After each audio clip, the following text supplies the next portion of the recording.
네, 수급 진단을 통해서 베스트 워스트 종목을 찾아보는 수급 진단 극과 극 유진투자증권 잠실 지점의 우원명 부장과 이야기 나눠보겠습니다. 어서 오세요. 예, 안녕하십니까.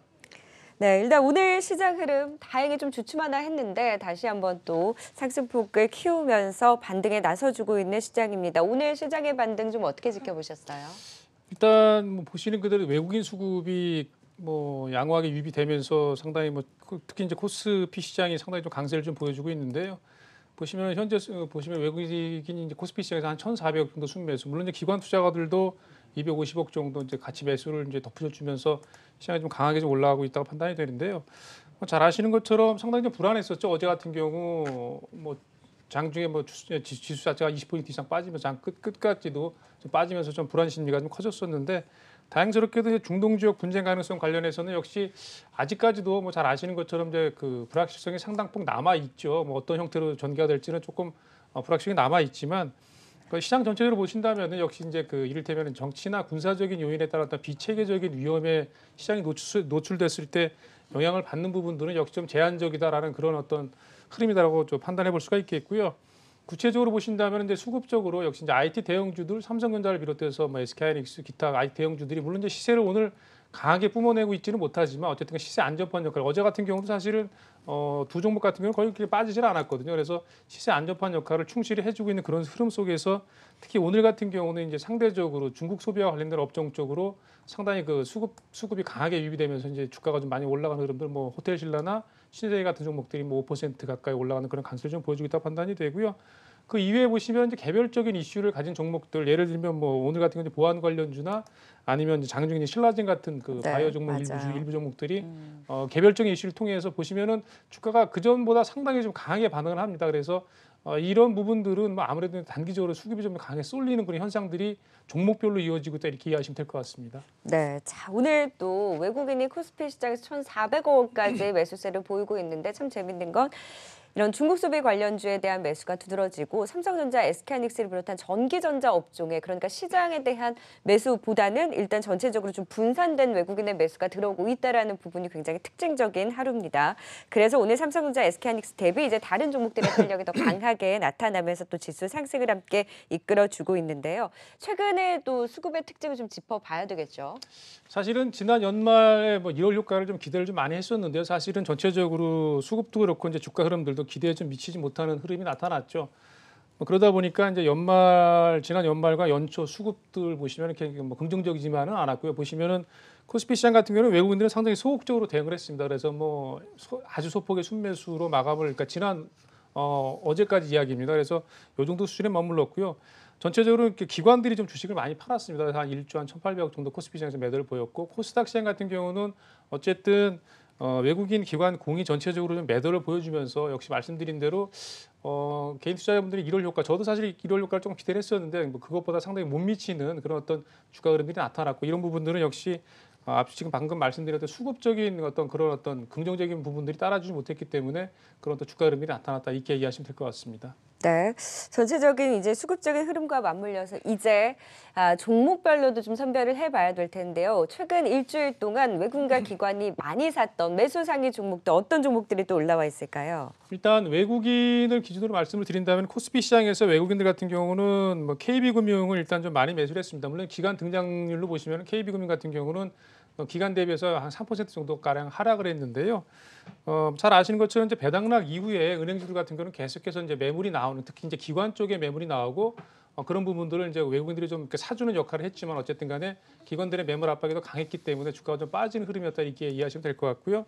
그다음에 현대상선 같은 종목의 외국 매수가 비교적 꾸준히 유입이 됐습니다. 그래서 한 네. 10% 정도 올라 있는데요. 이 부분 같은 경우는 어떤 적극적인 내용보다는 이를테면 올해 들어서는 현대상선 같은 경우가 이제 물론 상반기가 아니지만 하반기 쪽으로 이제 진행이 되게 되면 분기 실적으로 이제 흑자 전환이 가능할 수도 있겠다라는 이제 그런 언급이 있으면서 주가가 좀 비교적 고르게 좀 올라오는 그런 흐름들을 보여줬고요. 다른 해운주 대비 홀로 예, 굉장히 강했네요. 현대상선 같은 경우 말씀드린 대로 어떤 실적 개선에 대한 기대감이 조금 반영이 되는 그런 어떤 수급적인 움직임도 있다고 판단이 되고요. 그다음에 이제 말씀드린 대로 호텔 신라 같은 경우는 외국인들도 상당히 집중적으로 매수를 해줬고 오른쪽에 이제 그다음에 또 말씀드릴 거지만 기관 투자가들도 같이 동반 순매수를 해주면서 같은 기간 동안에 8% 정도 상당히 이제 강하게 오르고 오늘 같은 경우도 상당히 강세를 보이는 흐름이다. 네. 그래서 이 종목뿐만이 아니라 말씀드린 대로 신세계나 뭐 특히 뭐 아모레퍼시픽 같은 중국 소비와 직접적으로 연관된 특히 대형주 핵심주들의 어떤 수급이 상당히 양호에 따라 판단하시면 될 것 같고요. 기타 IT 대형주 중에서는 외국인들이 다른 종목들은 좀 팔았는데 삼성전기만 그래도 좀 꾸준히 매수를 해주면서 소폭 강세를 보였다 이렇게 이해하시면 될 것 같고요. 기관 투자가들 같은 경우는 코스피 시장에서 LED 디스플레이를 좀 많이 매수를 했습니다. 오늘 좀 강세를 좀 보여줬는데 다만 이제 매수는 했지만 외국인 쪽에서 매도 물량이 나오면서 16,000원대 중반에서 주가는 조금 이렇게 횡보하는 흐름들을 좀 나타냈고요. 기타 보시면은 뭐 오렌지라이프나 강원랜드, 두산솔루스 이런 종목들을 기관들은 매수를 한 걸로 파악이 되지만 그러니까 기관들이 매수를 한 것들은 대부분 다 외국인들이 매도를 했습니다. 그래서 주가 흐름들은 사실 뭐 이렇게 좋지는 네. 않았고요. 두산솔루스 정도만 상당히 좀 14% 정도 강세를 보였다 이렇게 하시면 될 것 같습니다. 네, 사실 코스피 시장에서는 기관이 이제 배당 차익 물량 더불어서 좀 매도세를 계속 보이고 있는 와중에 기관의 사실 매수 종목들은 그렇게 크게 방향성은 없었던 것 같고요.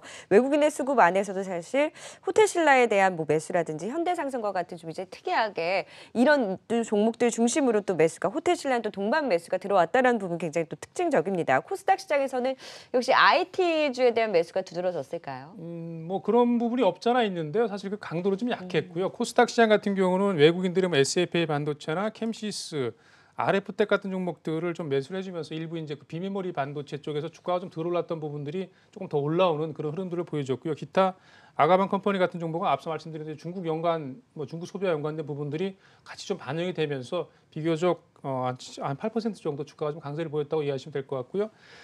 코스닥 시장에서 기관 투자가들 같은 경우도 사실은 기관 투자가들이 산 종목들이 수익률이 상당히 좀 좋았습니다. 근데 물론 네. 특정한 방향성이 이렇게 두드러지진 않았지만 어쨌든 간에 외국인 쪽에 있는 거와 마찬가지로 SFA 반도체나 특히 이제 그 네피스 같은 종목들이 좀 강하게 올라가는 그런 흐름들이 나타났고요. 기타 서울 반도체나 에이스텍 같은 종목들이 좀 강세를 보였는데 에이스텍 같은 종목은 지금 오늘 같은 경우 상당히 강세를 좀 보여주고 네. 있는데요. 5G 종목들 관련해서는 상당히 좀 강하게 다른 여타 종들이 오늘 같은 경우는 조금 밀리는 양상이었는데 그럼에도 불구하고 에이스텍 같은 종목은 어쨌든 5G 관련된 종목 중에서 상당히 좀 두드러지게 강세를 보였다 이렇게 하시면 될 것 같습니다. 네, SFA 반도체 캠시스에 대해서는 또 외국인과 기관의 동반 순매수가 유비됐고 비메모리 반도체라든지 5G 또 카메라 관련주에 대한 또 긍정적인 수급이 확인이 됐습니다.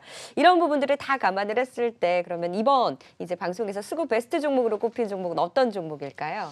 코스피 시장에서 앞서 말씀드린 대로 외국인과 기관들이 이제 동반 순매수를 했던 호텔 신라가 역시 이제 그 가장 핫한 외국인 기관 수급 베스트 종목이라고 볼 수가 있겠는데요. 최근 들어서 보고서들은 뭐 상당히 긍정적인 내용들의 보고서들이 여러 나왔습니다. 그래서 보시면은 역시 이제 실적에 대한 기대감이라고 볼 수가 있겠는데요. KB증권에서는 이제 지난 4분기 매출액 이익이 이제 컨센서스를 상회할 가능성이 상당히 크다라는 그런 긍정적인 보고서가 나왔었고요. 그다음에 삼성증권에서는 마케팅을 적게 하지만 수요는 적어지지 않을 거다. 수요는 그만큼 늘어날 거다라는 그런 긍정적인 기대감. 그다음에 이제 그 어떤 그 말씀드린 대로 이를테면 이제 경쟁 심화가 상당히 우려됐던 부분들 이런 부분과 연관돼서 그런 경쟁 심화에 대한 우려가 상당폭 완화되고 있다라는 긍정적인 내용이 있다고 볼 수가 있겠는데요. 호텔 신라 관련해서는 오늘 같은 경우도 상당히 이제 강세를 좀 보이고 있는데요. 보시면은 역시 면세점 성장률이 뭐 가장 큰 이슈라고 볼 수가 있겠죠. 그래서 일단 뭐 지금 나오는 얘기로는 지난 4분기 실적 뭐 예상치를 말씀드렸지만 어쨌든 간에 작년 동기 대비해서 대략 30% 이상 예상 증가할 것으로 예상이 되는 부분이 있고 그다음에 이제 중국인 매출 같은 경우도 40% 증가. 그러니까 이 부분 같은 경우도 어쨌든 이제 전체적으로 실적이 좀 좋아지는 그 흐름으로 간다고 이해하시면 될 것 같고요. 또 한 가지는 면세점 쪽이 사실은 뭐 과거 그러니까 많이 좋았을 때는 상당히 이제 블루오션이라고 그랬지만 시간이 지나면서 경쟁자들이 많이 진입을 하면서 이제 레드오션으로 전락을 한 그런 경험이 있었는데 지금 같은 경우는 오히려 이를테면 그 면세점 그 사업권을 반납받는 회사들도 많이 나오고 이런 과정이 있었기 때문에 말하자면 경쟁이 상당히 완화가 됐다. 그래서 그런 부분들 그다음에 또 기대감 관련해서는 역시 이제 그 중개 시주석이 방한할 경우에는 상당한 규제 완화 모멘텀을 좀 기대할 수도 있겠다. 이런 부분들 그러니까 기대감과 실제로 실적이 좋아지는 부분이 같이 맞물려서 주가가 좀 강세를 좀 보이고 있다고 판단이 되고 더 중요한 것은 이를테면 계속 사실은 뭐 다른 시간에도 말씀을 드린 부분이지만 IT 일병대 수급이 조금 변화될 가능성이 있다라는 부분과 부분에 포커스를 맞춘다고 친다면 네. 수급이 갈 만한 섹터가 사실은 말씀드린 대로 실적이 좋아지고 어떤 모멘텀도 있을 만한 그 중국 소비와 관련된 부분들로 이어질 가능성이 있기 때문에 그런 부분들을 어떤 수급적인 어떤 긍정적인 모멘텀도 지금 상당히 좀 진행이 되고 있다 이렇게 하시면 될 것 같습니다. 네, 오늘도 이제 중국인 단체 관광객의 이런 방한 소식과 더불어서 화장품, 면세점 그리고 컨텐츠 관련 주택까지 일제히 상승 탄력적인 흐름을 보이고 있는데 확실히 호텔 신라는 이익 추정치도 상향이 되고 있고 이런 중국인 관광객 이런 매출 증가에 대한 기대감이 또 더해지면서 최근에 외국인과 기관의 동반 순매수로 수급 베스트 종목으로 선정이 됐습니다. 최근에 이제 그 호텔 신라도 열심히 좀 올라왔잖아요. 현 시점에서도 긍정적으로 더 봐도 될까요? 이런 말씀을 드려볼게요. 사실 호텔 신라가 고점을 찍은 게 14만 원대 고점을 찍었는데 그때가 2014년도, 15년도, 그러니까 2015년도에 고점을 찍었는데 2014년도 실적하고 올해 연간 실적을 한번 비교를 해보시면 이해를 하실 것 같아요. 그래서 그때는 워낙 성장성에 기반했기 때문에 그 멀티플 PR을 많이 줬기 때문에 주가가 좀 많이 올랐었는데요. 그 당시보다 실제로 지금 실적이 더 좋습니다. 좋을 가능성이 굉장히 더 많고요. 그렇기 때문에 말씀드린 어떤 가격적인 부분 고점이 14만 원대이기 때문에 지금 9만 9천 원대 물론 많이 올라왔지만 상대적인 비교로 이렇게 이해하시는 게 맞다고 판단이 되고요. 저는 개인적으로 일단 1차적인 목표가가 올해 그 5월 달에 찍었던 12만 원 근처는 저는 뭐 1차적 목표가 정도로 놓고 대응을 하셔도 네. 되는 가격대다 이렇게 말씀을 드려보겠습니다. 네, 추가 상승 여력에 대해서 또 12만 원 선까지 목표 주가까지 또 기대를 해볼 만하다라는 호텔 신라에 대한 진단 주셨습니다. 하지만 좀 반대로 외국인과 기관이 팔았던 예. 종목도 부진했던 종목들이 있을 텐데 매도 상위 종목들은 또 어떤 종목들이 올라와 있을까요? 최근 일주일 동안 이제 외국인과 기관들이 매도를 보인 종목들을 좀 추려보면요. 역시 이제 외국인들 같은 경우는 뭐 아무래도 삼성전자를 좀 가장 많이 팔았습니다. 그 기간 동안에 주가는 1.8% 정도 하락을 했고요. 그다음에 SNH 화학 같은 경우는 뭐 30% 올랐는데요. 뭐 어제 같은 경우 급등을 했죠. 뭐 잘 아시는 것처럼 미국과 이란과의 관계 악화 가능성 때문에 유가 어떤 상승에 대한 어떤 그런 기대감이 반영이 되면서 관련된 종목들이 극동유화 같은 종목들이 올랐고 흥구석유 그다음에 SNH 에너지 화학 같은 종목들이 같이 올라가면서 이제 급등을 했는데 그러면서 외국인들에도 순매도가 좀 많이 나온 측면이 있다고 판단이 되고요. 그다음에 말씀드린 대로 우리금융주주 같은 경우 역시 이제 배당락 이후에 외국인들의 매물이 좀 나왔다. 그다음에 서울반도체나 SNS텍 같은 경우는 주가가 좀 올랐습니다. 외국인들이 좀 팔았지만 기관 투자가들의 매수는 미미했지만 어쨌든 간에 그 어떤 그 IT 쪽에 대한 기대감으로 인해서 좀 몸집이 가벼운 종목 특히 SNS텍 같은 종목은 상당히 좀 강세를 보인 측면이 있었다 이렇게 이해하시면 될 것 같고요. 기관 쪽에서 판 종목들은 상당히 역시 수익률이 안 좋았습니다. 삼성전자나 역시 기업은행, 신한지주, 그다음에 기아차, 영진작품 이런 종목들을 좀 매도를 좀 많이 했는데요. 역시 이제 수익률이 보시면은 뭐 대략 한 5% 중반 정도까지 좀 하락하는 그런 흐름들을 좀 보여줬습니다. 네, 다 매도 종목들 일단 삼성전자에 대해서는 외국인과 기관 모두 좀 동반 매도세가 두드러졌네요. 그럼 이 안에서 수급 워스트 종목은 어떤 종목이 꼽혔나요? 오늘은 뭐 그 수급 워스트의 기아차를 좀 말씀을 드리려고 하는데요. 네. 기아차 같은 경우는 사실 최근 들어서 수급이 좀 좋지는 않았습니다. 그래서 주가도 사실은 좀 그래프 보시는 것처럼 좀 밀려 내려가는 그런 흐름들 같은데 오늘 오늘도 낙폭도 깊었어요. 예, 뭐 오늘 같은 경우는 그래도 이제 강보합권을 유지를 하고 있는데 어쨌든 전체적인 오늘 지수 흐름에 대비를 해본다면 역시 조금 약하다라는 느낌을 지울 수가 없고요. 관련된 리포트들은 사실은 뭐 긍정적인 내용들이 좀 많이 있습니다. 그래서 보시면 어쨌든 간에 4분기 예상 실적도 일단 실적 예상치가 좀 부합할 거라는 전망, 그다음에 2020년 같은 경우 올해에 대한 기대감들이 좀 있다라는 부분들이 어떤 보고서가 나와 있고요. 올해 같은 경우는 유진투자증권 같은 데서는 이제 플러스 한 6% 정도 증가한 판매 목표를 제시하고 있다. 이런 뭐 긍정적인 보고서가 나와 있습니다만 그럼에도 불구하고 주가로 좀 밀렸죠. 그래서 보시면은 기아차 같은 경우는 일단 4분기 예상 매출액이 뭐 15조 5천억 정도, 영업이익 같은 경우는 원래 컨센서스가 5,500억 수준인데 일단 그거보다 조금 넘어서는 5,600억대를 예상을 하고 있습니다. 하지만 주가는 역시 조금 밀리는 흐름인데요. 뭐 아무래도 이런 것 같아요. 일단 뭐 굳이 이유를 대자면 12월 달에 부분 파업 영향이 좀 있다라고 판단이 되고 이 파업 같은 경우는 조금 더 늘어지면 1월 달까지 좀 연장될 가능성이 있다라는 보니까 심적인 부분으로 좀 볼 수가 있겠고요.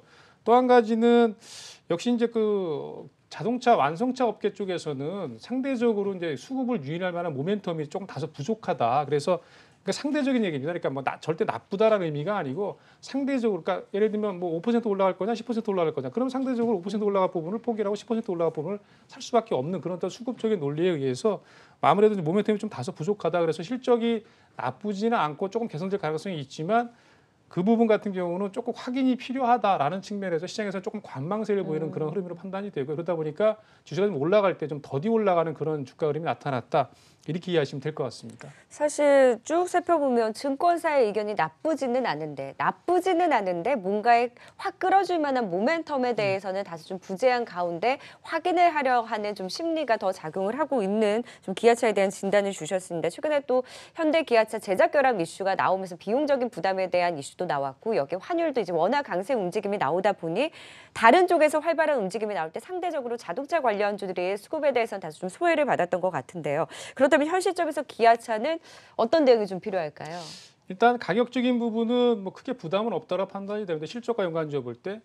근데 말씀드린 대로 역시 이제 주가라는 거는 뭐 가격이 부담이 없다라서 올라가는 건 아니죠. 그러니까 어떤 뭐 매력이 좀 있어야 좀 주가가 좀 올라가는 측면이 없잖아요. 그때 그 부분 같은 경우는 역시 이제 실적이라고 볼 수밖에 없는데 역시 이제 4분기 실적을 조금 확인을 하셔야 될 것 같아요. 그래서 지금 당장 어떤 뭐 주가의 어떤 뭐 긍정적인 부분들 뭐 보고서를 보고 주식을 사시기보다는 저는 개인적으로 기아차 같은 경우는 역시 이제 실적을 좀 확인하신 이후에 근데 그 실적을 보고 수급이 어떻게 움직이는지를 확인하시고 대응하시는 게 저는 뭐 전공법이지 않나 이렇게 말씀드려보겠습니다. 네, 수급 진단 극과 극 오늘 수급 베스트 종목 호텔신라에 대해서는 긍정적인 매수 관점 이야기를 해주셨고요. 기아차는 실적과 수급이 개선된지 여부를 확인을 하고 대응을 하자 현 시점에서는 좀 관망에 대한 의견을 주셨습니다. 지금까지 도움 말씀 유진투자증권 잠실지점 우원명 부장이었습니다. 고맙습니다.